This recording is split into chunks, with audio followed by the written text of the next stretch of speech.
What is up, everybody? This is Lyle, No Hippie Trucking and Transportation. I am coming at you from the Petro in Waterloo, New York. I-90 exit 41. There's the Loves across the street.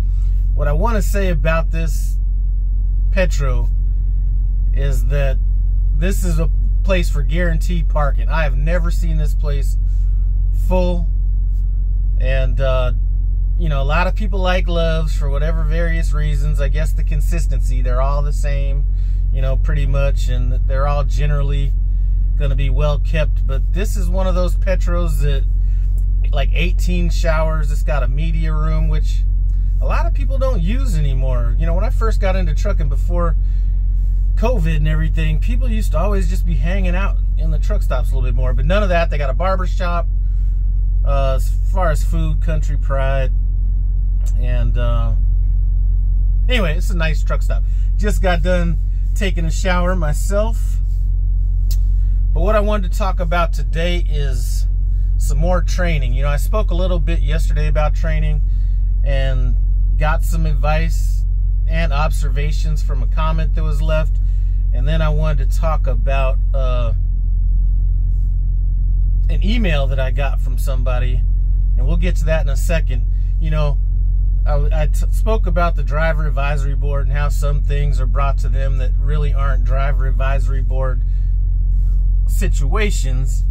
And one of the things that I thought about when I was at the terminal, and leave it in the comments below if you think this is a good idea to ask, is, you know, at the terminal I was walking around and I saw a bunch of screws and bolts and all that kind of stuff on the ground. Do you think a good question for the driver advisory board would be that they add those magnetic things that you see yard jockeys have at some of these shippers and receivers that'll pick up all that metal? Just something that came to my mind, because, you know, I have gone to a terminal and I have got a flat tire at a terminal from what was on the ground at a terminal, Salt Lake City, a couple years ago. All right, but let's talk about this training stuff. So one guy left a message and he said, you know, one of the things I miss about training is going out on the road and then putting in some of that work and then coming back to the terminal and realizing how much he's improved with his driving. And if he looked at every drive shift as just one single drive shift, he wouldn't feel the same way.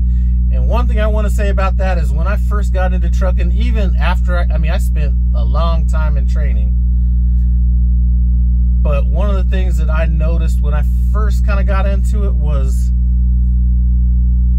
like, if I took some home time, generally, you know, I'd be at home for at least 7 days, something like that. I'd come back to the truck and I'd look and I'd be like, that trailer looks so long. And after a while, you just kind of forget about it. It just kind of is what it is. But there is growth that comes along with this. You know, I look back at, you know, when I first got out on my own and I was like studying the shipper, like, how am I going to do my back and all this kind of stuff. And, you know, with probably all of my students, you know, they were doing the same thing, and I was like, man, just stop looking. Don't even psych yourself up over that before we get there, because a lot of times, you know, it looks tight, then you get there and it's not. Anyway, that's a different story. But it is a growing process. You know, it hasn't been that long, maybe the last year and a half, and I've been driving for what, coming up on 5 years, maybe the last year and a half, where I really don't even think about the back. I might think about the convenience or inconvenience of a place, but it may take a long time for you to kind of get into the mix. He also said, hey, Lyle, if somebody gets nervous about driving, chew some gum. It'll help them focus on something other than the driving. I'm not sure that will work for me, but hey, if you're in training, try that out. Let me know how it goes. All right, so another thing that was brought up in a message to me was he has a trainee. Trainee's doing a great job, but then his trainee is like alluding to the fact that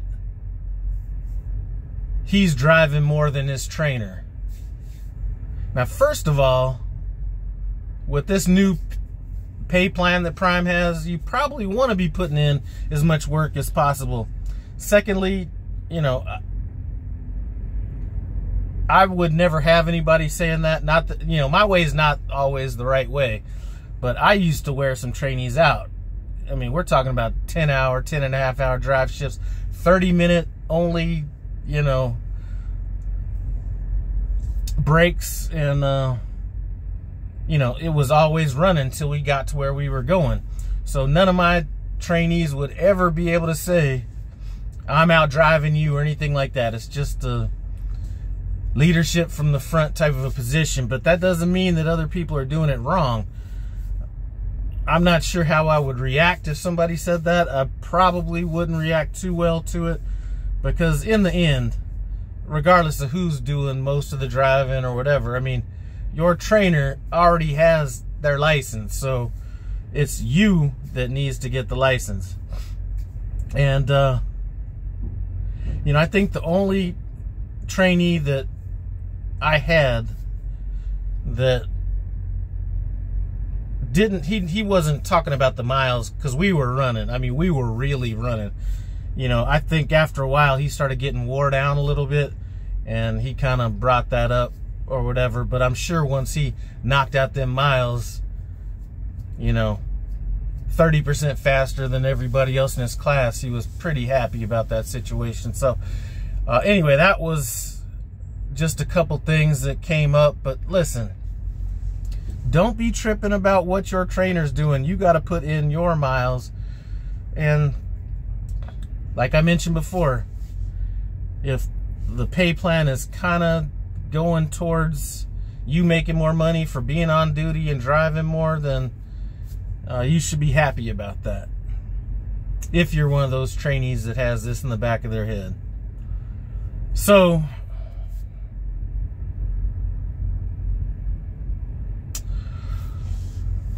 thought there was something else I wanted to bring up. And I know my hands are ashy. I just got out of the... As a matter of fact, hold on. So I know somebody's going to be up here. Let me throw on some Cornhuskers lotion. This stuff is good stuff.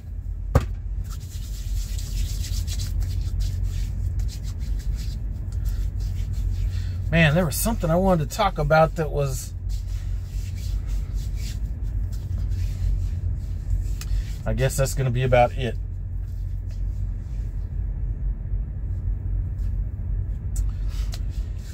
Yeah, I guess that's it. So I'm delivering up here tomorrow in Syracuse, New York. I'm actually a little bit closer than I thought I was going to be. I'm 33 miles away from the delivery, and delivers at 0500. So that gives me about 18 hours to relax before I pull out. I have my alarm set for 2:45.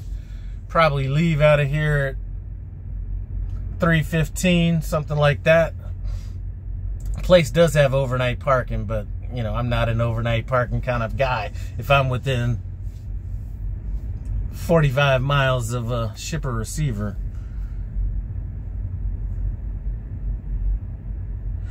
Damn, I wish I could remember what I was supposed to be talking about. But anyway, enough about that. Just wanted to bring up a few of those things about training. And listen. Here's one thing I do want to say.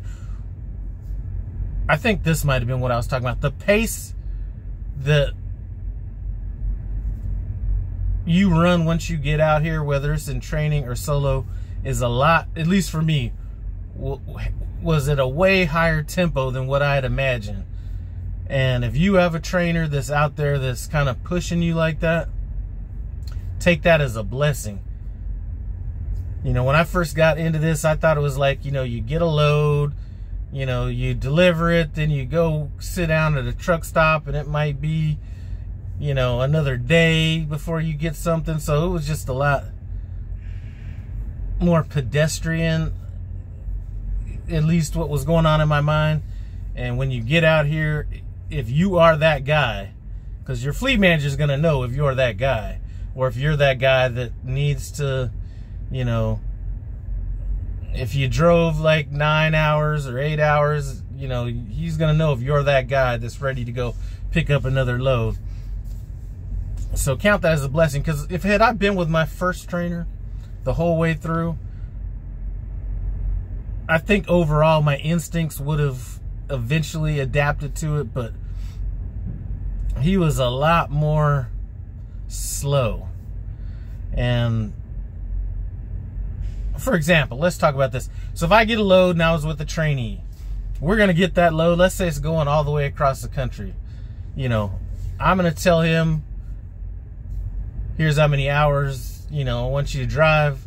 You know, at first I might tell him, here's some truck stops or whatever to kind of maybe think about making the switch at, take a 30-minute break or whatever, wherever you want. But, you know, we're going to get that load out there. We're not going to be stopping and doing nothing and sightseeing and doing all that.